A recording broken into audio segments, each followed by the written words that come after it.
And I'm medical reporter John Hammarley, live at White Rock Lake, and I've got a confession to make. I'm a major league sweater. Now that I've stated the obvious, we're going to talk about the sweet science of sweatology coming up.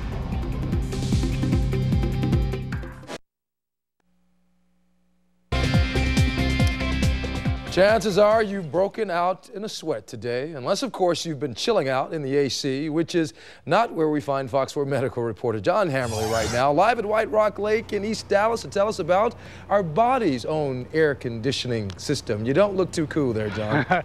Baron, usually what I try to do is not show everybody what a sweat monster I am during shots like this, but this afternoon I thought I'd let it all go free.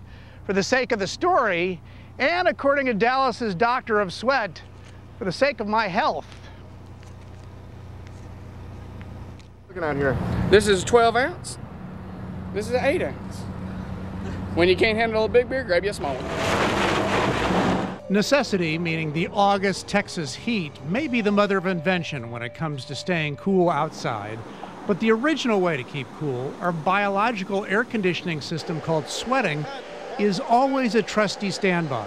So you know sweat? I do know sweat, yes. As director of the Thermoregulation Laboratory at Presbyterian Hospital of Dallas, Craig Crandall is Dallas's doctor of sweat. And as socially uncomfortable as sweating can be, life without perspiration would not be a good thing. Sweating is definitely not a bad thing. Maybe a life-saving thing in some circumstances. Sure, it can be. If you look at the opposite, that is, individuals who don't sweat very well will clearly be at a higher risk for a heat-related injury and perhaps heat stroke and death. But why do some of us sweat more than others? It has to do with size and numbers. Some bodies have as few as 1 million sweat glands, while others are packed with as many as 4 million. And some folks have big sweat glands that gush a lot, while others have teensy tiny ones. What's interesting is you can't increase them nor can you decrease them. The number of sweat glands you have when you're born are the number of sweat glands you're going to have throughout your life.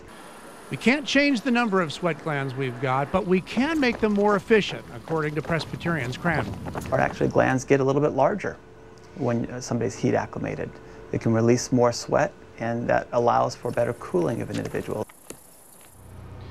Now, sweat glands, just like muscles in our bodies, often get weaker as we get older.